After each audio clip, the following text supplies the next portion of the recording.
इस कहानी की शुरुआत में हमें एक लड़के को दिखाया जाता है जो अपनी जान बचाकर भाग रहा होता है। तभी अचानक उसे अपने पीछे एक तेज इंजन का शोर सुनाई देता है और वो बुरी तरह घबरा जाता है। वो मुड़कर देखता है तो उसे दूर से धूल के बादल उड़ते हुए दिखाई देते हैं जो तेजी से उसकी तरफ बढ़ रहे हैं। वो फौरन समझ जाता है कि ये जरूर खेत का मालिक होगा जो उसे पकड़ने आ रहा है। इसी डर के मारे वो वापस खड्डे में कूद जाता है और छुपने की जगह ढूंढने लगता है। वो अपने जिस्म को एकदम समेट लेता है और दिल से ऊपर वाले को याद करने लगता है। वो दुआ करता है कि बस आज वो बच जाए और खेत का मालिक उसे ढूंढ ना ले। दरअसल उसके फादर ने अपनी पूरी जिंदगी मजदूर के तौर पर खेत पर काम किया था और अभी कुछ ही दिन पहले उन्होंने मालिक से एक कॉन्ट्रैक्ट पे साइन किया था, जिसके बाद सिर्फ 10 साल की उम्र में नीनो उस मालिक का मजदूर बन गया था। लेकिन नीनो अपने बाप की तरह अपनी पूरी जिंदगी किसी और के लिए गुलामी नहीं करना चाहता, इसीलिए उसे मौका मिला तो वो खेत से भाग निकला ताकि अपनी आजादी पा सके। यहाँ पर हमें पता चलता है कि नीनो भागने से पहले मालिक की सबसे कीमती चीज भी चुरा ली थी।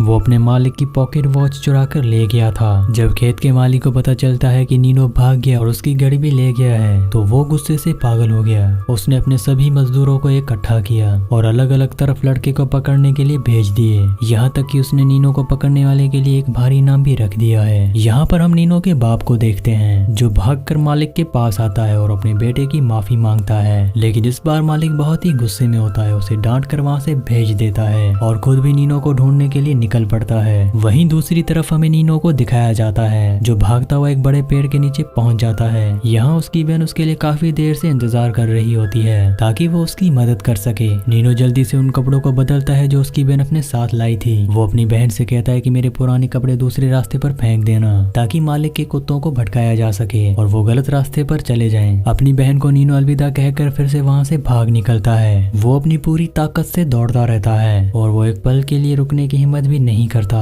अब रात होने के बाद वो एक पत्थर की गुफा में जाकर छुपता है ताकि वो आराम कर सके। वहाँ वो थोड़ा सा खाना खाकर अपनी ताकत जमा करता है। वो पूरी रात डरते हुए गुजारता है। अगली सुबह खेत का मालिक शिकारी कुत्तों को मिले हुए उन पुराने कपड़ों को लेकर नीनो के घर पहुंच जाता है। दरअसल मालिक को पूरा यकीन था कि खेत से भागने के बाद नीनो की किसी ने तो मदद की होगी। वो जानता था कि वो कोई और नहीं बल्कि उसकी बहन ही थी जिसने उसे भगाया है। वो उनके घर पहुंचता है, उसकी बहन से उसके बारे में पूछने लगता है, लेकिन नीनो की बहन उसे कुछ नहीं बताती। तो मालिक उस लड़की को डराने लगता है। वो कहता है कि मैं सही बता रहा हूँ, तुम्हारा भाई एक बहुत बड़ी मुसीबत में है। वो कहता है कि यहाँ सब सेफ हैं, लेकिन बाहर डाकू और लुटेरे होते हैं जो उसे मार देंगे। ये बात सुनकर नीनो की बहन काफी डर जाती है और उसे लगता है कि कहीं उसके भाई के साथ बुरा ना हो जाए। जिसके बाद वो उसे बता देती है कि नीनो भागकर किस तरफ गया है। नीनो की माँ उससे अपने बेटे के लिए भीख मांगती है, लेकिन खेत का मालिक उसे गुस्से में एक जोरदार थप्पड़ मार देता है और वहाँ से निकल जाता है। दूसरी तरफ हम नीनो को देखते हैं जिसे बहुत दूर चलने के बाद आखिरकार एक इमारत नजर आती है। दरअसल ये वही बस स्टेशन था जो नीनो के भागने के प्लान का सबसे जरूरी हिस्सा था। यहाँ से उसे बस पकड़नी थी और अगर नीनो बस में चढ़ गया तो वो यहाँ से बचकर निकल जाएगा। स्टेशन को उतना पास देखकर थके हारे हुए नीनो में जान आ जाती है। वो अपनी रफ्तार और तेज कर देता है ताकि वो जल्दी से वहाँ पहुँच सके।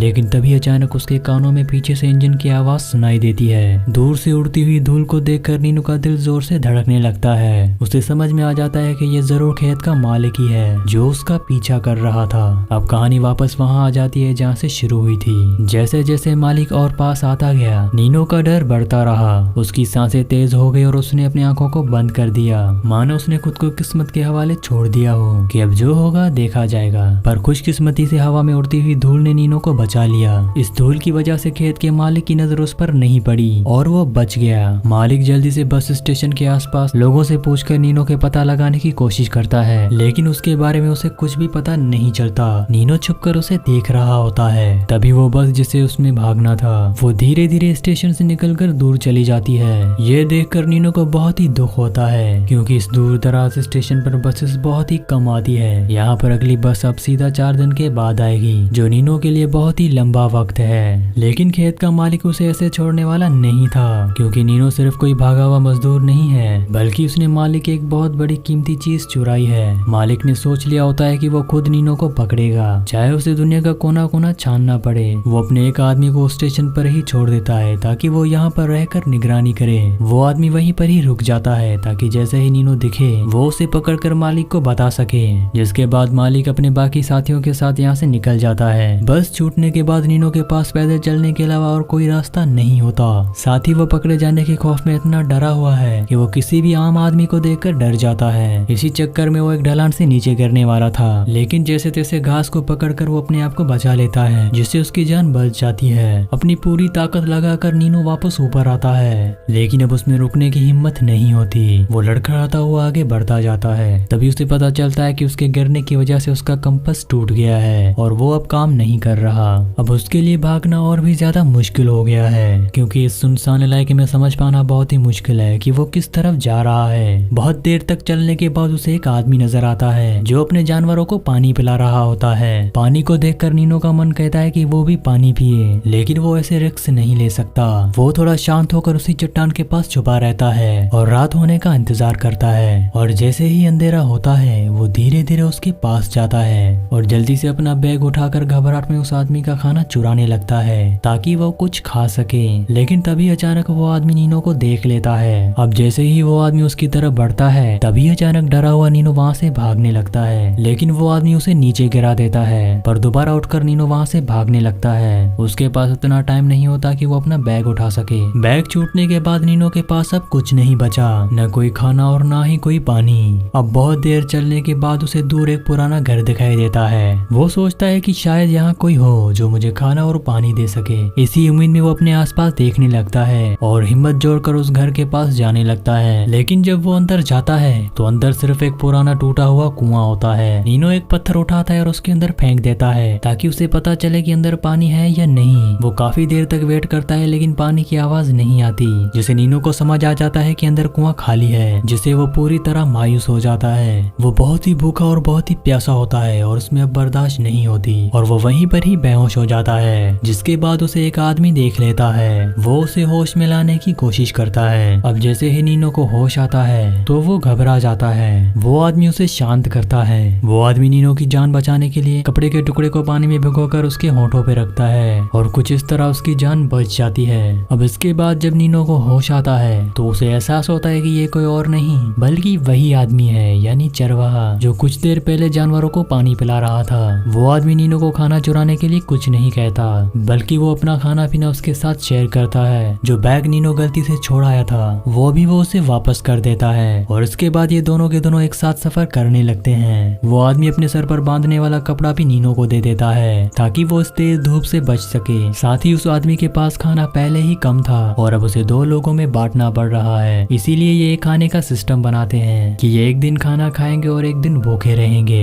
जब खाना नहीं होता तो ये दोनों बातें करके अपना पेट भर लेते हैं और जब भूख बर्दाश्त से बाहर हो जाती तो पेड़ के नीचे लेटकर नींद का सहारा लेते हैं। दूसरी तरफ हमें खेत के मालिक को दिखाया जाता है जो पिछले कई दिनों से नीनो का पीछा कर रहा है। वो उसके बहुत ही करीब आ गया होता है। उसने अपने आदमियों को 2 ग्रुप्स में बांट लिया होता है। दूसरी तरफ नीनो को पता चलता है कि उस आदमी का नाम रॉय है। कुछ देर बाद रॉय देखता है कि उसका कुत्ता बार बार भौंक रहा होता है। रॉय समझ जाता है कि कोई इस तरफ आ रहा है। जिस तरफ कुत्ता भौंक रहा होता है उसी तरफ से 2 लोग घोड़ों पर आ रहे होते हैं। रॉय समझ जाता है कि ये शायद वही है जो नीनो को पकड़ना चाहते हैं, इसीलिए वो फौरन नीनो को कहता है कि तुम जल्दी से छुप जाओ। ये सुनते ही नीनो इधर उधर भागने लगता है और पास ही के कुएं में छुप जाता है। वो दोनों पीछा करते हुए वहां तक पहुंच जाते हैं। वो सख्त लहजे में रॉय से पूछताछ करते हैं कि नीनो कहाँ पर है, लेकिन रॉय कहता है कि मैं किसी नीनो को नहीं जानता। रॉय उन्हें सभी सवालों का जवाब इतने अच्छे से देता है कि उन्हें इस पर शक नहीं होता। अब जैसे ही वो दोनों रॉय की बातों पर भरोसा करके वहाँ से जाने लगते हैं तभी अचानक उनका कुत्ता भौंकने लगता है। वो कुत्ता पास के सूखे हुए कुएं की तरफ भौंकता है। उनमें से एक आदमी सूखी घास को आग लगाकर कुएं के अंदर फेंक देता है। कुएं के अंदर छुपा हुआ नीनो पूरी तरह से घबरा जाता है। वो सांस भी बिल्कुल धीरे से लेने लगता है ताकि किसी को एहसास ना हो कि वो नीचे है। तभी इन दोनों में से एक आदमी अपनी राइफल निकाल कर कुएं के अंदर गोलियां चलाने लगता है, लेकिन किस्मत से नीनो को कुछ नहीं होता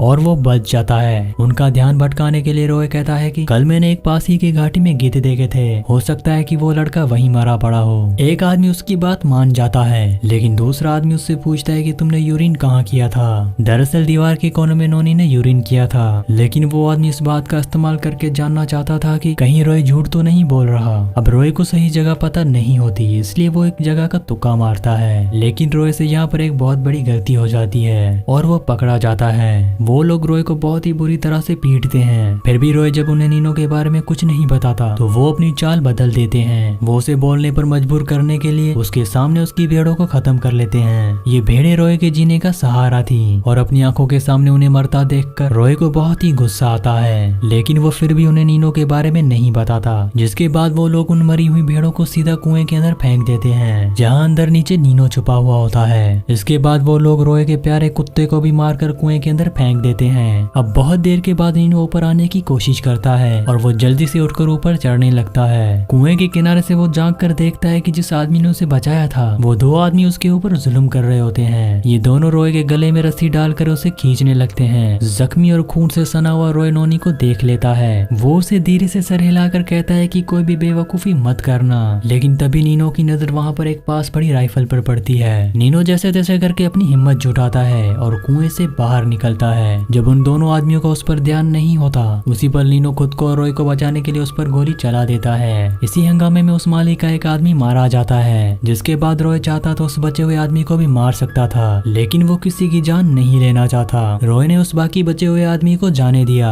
उसके जाने के बाद वो जल्दी से यहाँ से निकलने का फैसला करते हैं, लेकिन रॉय पूरी तरह से जख्मी होता है, जिसकी वजह से उसकी बॉडी उसे साथ नहीं दे रही होती। इसीलिए ज्यादा दूर जाने से पहले इन दोनों को आराम करना पड़ता है। उस पल के बाद जख्मी रॉय की देखभाल की जिम्मेदारी अब नोनी पर आ गई है। वहीं दूसरी तरफ जिस आदमी को रॉय ने छोड़ दिया था वो सीधा मालिक के पास पहुंचता है। वो उसे सब कुछ बता देता है और ये सुनते ही मालिक को बहुत ही गुस्सा आता है। वो कसम खाता है कि वो अब खुद अपने हाथों से नीनो को पकड़ेगा, चाहे उसे आखिरी कोने तक जाना पड़े। अगली सुबह नीनो जख्मी रॉय को अलविदा कहता है और वो अकेला पास के इलाके में पानी लेने के लिए चला जाता है। और जैसे ही वो ठंडे पानी को देखकर खुश होता है, तभी उसे किसी की आवाज सुनाई देती है। नीनो जल्दी से अलर्ट हो जाता है और इधर उधर देखने लगता है। तभी अचानक सामने से वो एक अजीब आदमी को देखता है जो एक ठेले पर बैठा होता है। इस आदमी का पैर बिल्कुल काम नहीं करता, वो अपाहिज है। नीनो खुद को बचाने के लिए उससे झूठ कहता है कि मेरे बाप और भाई पास ही में है। ये सुनकर वो आदमी उसे कहता है कि मैं कोई बुरा इंसान नहीं हूँ। वो नीनो को खाना और गर्म सूप ऑफर करता है। नीनो बहुत ही भूखा होता है, इसीलिए वो उस आदमी के साथ चला जाता है। किस्मत से वो आदमी उसे धोखा नहीं देता और नीनो जी भर के खाना खाता है। अब जैसे ही नीनो वहाँ से जाने की तैयारी करता है तो वो आदमी उसे कहता है कि किचन में और खाना भी है, अगर तुम चाहो तो वो खाना भी अपने साथ ले जा सकते हो।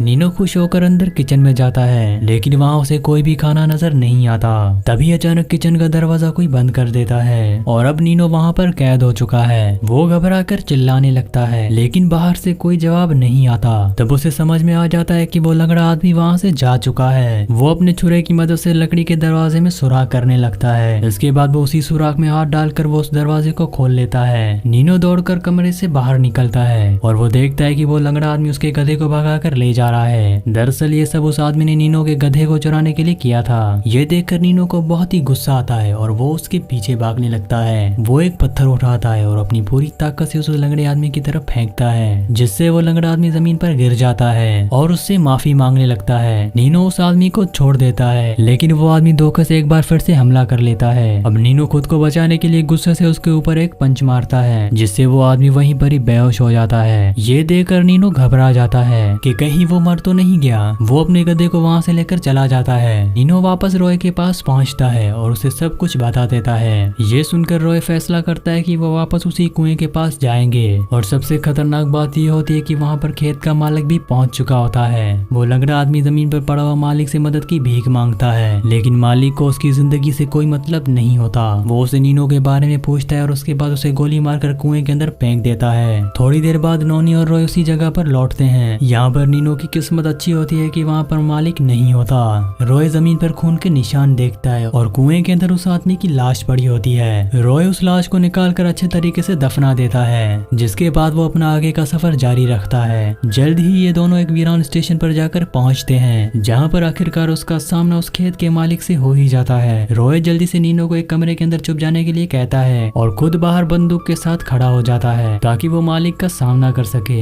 मालिक पहले रॉय को समझाने की कोशिश करता है। वो कहता है कि मुझे सिर्फ नीनो चाहिए, मुझे तुमसे कोई लेना देना नहीं है। लेकिन इस बात से रॉय पर कोई फर्क नहीं पड़ता। वो वहीं पर ही खड़ा होता है। जब समझाना काम नहीं आता तो मालिक रॉय को एक भारी रकम की लालच देता है, लेकिन इतना पैसा देखकर रॉय के चेहरे पर कोई भी लालच नहीं आती। अब गुस्से से भरा मालिक रॉय को जबरदस्ती ले जाने की कोशिश करता है, जिसके बाद वहाँ पर गोलियां चलाना शुरू कर देते हैं। असल में रॉय एक पुराना फौजी होता है और उसका निशाना बहुत ही जबरदस्त होता है। वो एक झटके में मालिक के दोस्त को गिरा देता है। लेकिन तभी उसे एहसास होता है कि नीनो वहाँ से गायब हो चुका है। वो उसे इधर उधर ढूंढने के लिए दौड़ता है और आखिरकार वो उसे एक लकड़ी के शेड में मिल जाता है। लेकिन तभी अचानक दरवाजे के पीछे से खेत का मालिक निकल आता है। खतरे का अंदाजा होते ही रॉय पीछे पलटता है, लेकिन तब तक बहुत ही देर हो चुकी होती है। मालिक उस पर गोली चला देता है और रॉय सीढ़ियों से नीचे जाकर गिरता है। आखिरकार नीनो फिर से खेत के मालिक के कब्जे में आ गया। अब जैसे ही वो नीनो को जबरदस्ती गाड़ी में ले जा रहे होते हैं, तभी अचानक जख्मी रॉय अपनी आखिरी ताकत जुटाता है। वो वापस उठकर मालिक की तरफ आता है और उसे खींचकर गाड़ी से बाहर निकालता है। रॉय अपनी बांस की लाठी से उस खेत के मालिक का गला घोंट देता है। मालिक अपनी जान बचाने के लिए अंधाधुंध गोलियां चलाने लगता है। इसीलिए लड़ाई के दौरान रॉय को एक और गोली लग जाती है। रॉय मालिक को तो मार देता है। इस दर्दनाक मंजर को देखकर रॉय को बहुत ही दुख होता है। कुछ दिन पहले तक वो आदमी उसे जानता तक नहीं था